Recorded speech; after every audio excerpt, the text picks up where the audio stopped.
March the 12th, Numbers 16:41 through 18:32. But the very next morning all the people began muttering again against Moses and Aaron, saying, You have killed the Lord's people. Soon a great sullen mob formed. Suddenly, as they looked toward the tabernacle, the cloud appeared, and the awesome glory of the Lord was seen. Moses and Aaron came and stood at the entrance of the tabernacle, and the Lord said to Moses, Get away from these people so that I can instantly destroy them. But Moses and Aaron fell face downward to the earth before the Lord. And Moses said to Aaron, Quick, take a censer and place fire in it from the altar. Lay incense on it and carry it quickly among the people, and make atonement for them, for God's anger has gone out among them. The plague has already begun. Aaron did as Moses had told him to, and ran among the people, for the plague had indeed already begun. And he put on the incense and made atonement for them. And he stood between the living and the dead, and the plague was stopped. But not before 14,700 people had died, in addition to those who had died the previous day with Korah.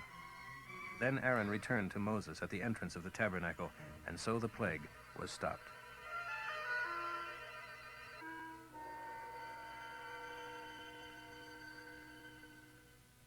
Then the Lord said to Moses, Tell the people of Israel that each of their tribal chiefs is to bring you a wooden rod with his name inscribed upon it. Aaron's name is to be on the rod of the tribe of Levi. Put these rods in the inner room of the tabernacle where I meet with you, in front of the ark. I will use these rods to identify the man I have chosen, for buds will grow on his rod. Then at last this murmuring and complaining against you will stop. So Moses gave the instructions to the people, and each of the 12 chiefs, including Aaron, brought him a rod. He put them before the Lord in the inner room of the tabernacle.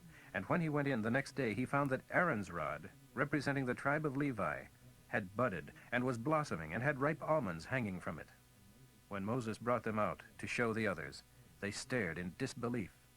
Then each man except Aaron claimed his rod. The Lord told Moses to place Aaron's rod permanently beside the ark as a reminder of this rebellion. He was to bring it out and show it to the people again if there were any further complaints about Aaron's authority. This would ward off further catastrophe to the people. So Moses did as the Lord commanded him. But the people of Israel only grumbled the more. We are as good as dead. Everyone who even comes close to the tabernacle dies. Must we all perish?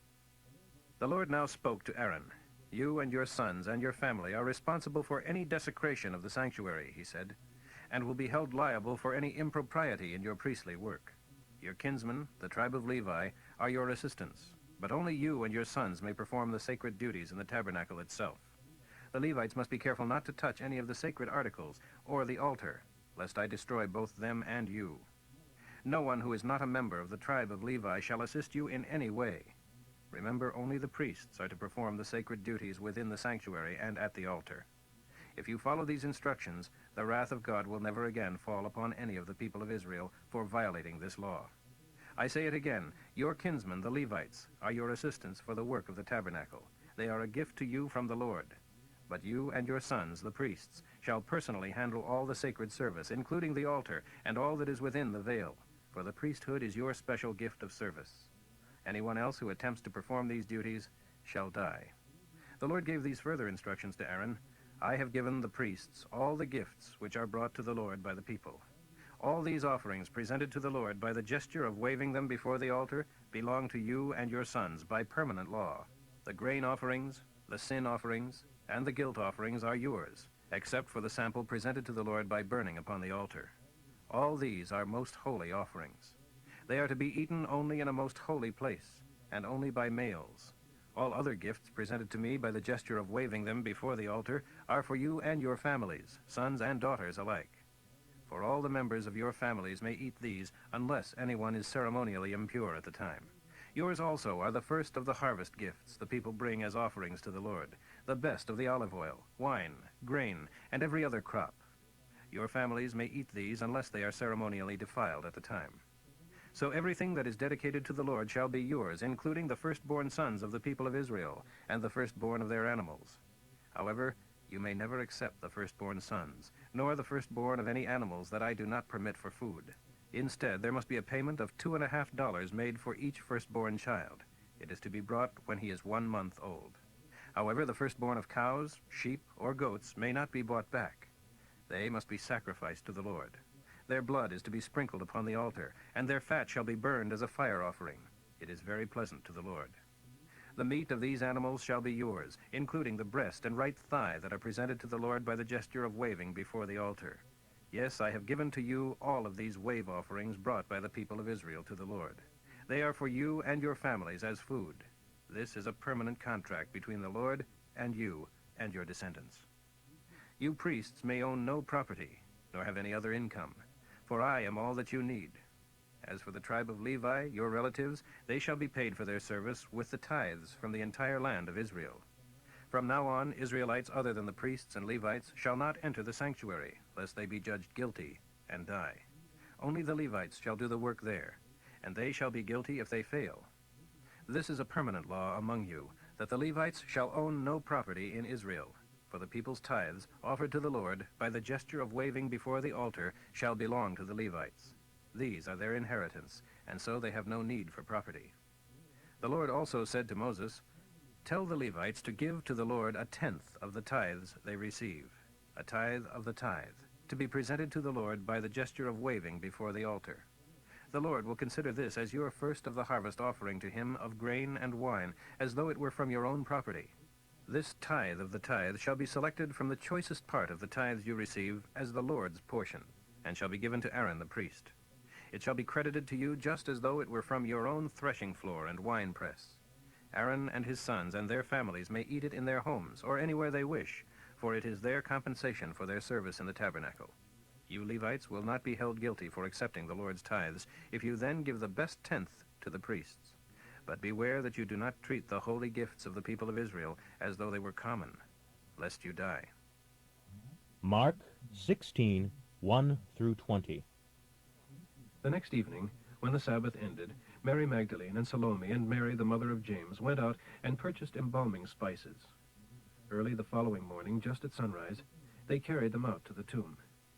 On the way, they were discussing how they could ever roll aside the huge stone from the entrance. But when they arrived, they looked up and saw that the stone, a very heavy one, was already moved away, and the entrance was open. So they entered the tomb, and there on the right sat a young man clothed in white. The women were startled, but the angel said, "Don't be so surprised. Aren't you looking for Jesus, the Nazarene who was crucified? He isn't here. He has come back to life. Look, that's where his body was lying. Now go and give this message to his disciples, including Peter. Jesus is going ahead of you to Galilee.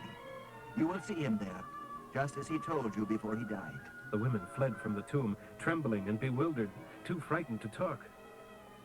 It was early on Sunday morning when Jesus came back to life, and the first person who saw him was Mary Magdalene, the woman from whom he had cast out 7 demons. She found the disciples wet-eyed with grief and exclaimed that she had seen Jesus, and he was alive, but they didn't believe her.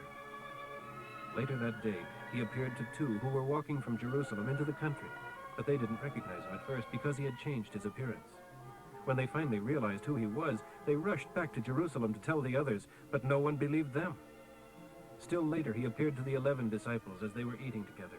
He rebuked them for their unbelief, their stubborn refusal to believe those who had seen him alive from the dead. And then he told them, "You are to go into all the world and preach the good news to everyone, everywhere. Those who believe and are baptized will be saved, but those who refuse to believe will be condemned. And those who believe shall use my authority to cast out demons, and they shall speak new languages. They will be able even to handle snakes with safety, and if they drink anything poisonous, it won't hurt them. And they will be able to place their hands on the sick and heal them." When the Lord Jesus had finished talking with them, he was taken up into heaven and sat down at God's right hand. And the disciples went everywhere preaching, and the Lord was with them and confirmed what they said by the miracles that followed their messages. Psalm 55, 1 through 23. Listen to my prayer, O God. Don't hide yourself when I cry to you. Hear me, Lord. Listen to me. For I groan and weep beneath my burden of woe. My enemies shout against me and threaten me with death. They surround me with terror and plot to kill me. Their fury and hatred rise to engulf me. My heart is in anguish within me. Stark fear overpowers me. Trembling and horror overwhelm me. Oh, for wings like a dove to fly away and rest. I would fly to the far-off deserts and stay there. I would flee to some refuge from all this storm. Oh, Lord, make these enemies begin to quarrel among themselves. Destroy them with their own violence and strife. Though they patrol their walls night and day against invaders, their real problem is internal. Wickedness and dishonesty are entrenched in the heart of the city. There is murder and robbery there, and cheating in the markets and wherever you look. It was not an enemy who taunted me. Then I could have borne it. I could have hidden and escaped. But it was you, a man like myself, my companion and my friend. What fellowship we had. What wonderful discussions as we walked together to the temple of the Lord on holy days.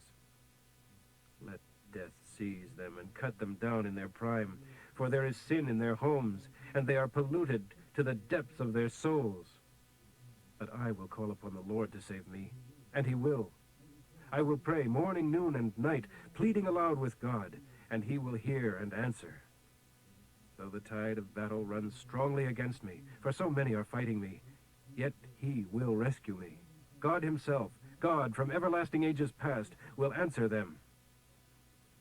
For they refuse to fear him, or even honor his commands. This friend of mine betrayed me, I who was at peace with him. He broke his promises. His words were oily smooth, but in his heart was war. His words were sweet, but underneath were daggers. Give your burdens to the Lord. He will carry them. He will not permit the godly to slip or fall. He will send my enemies to the pit of destruction.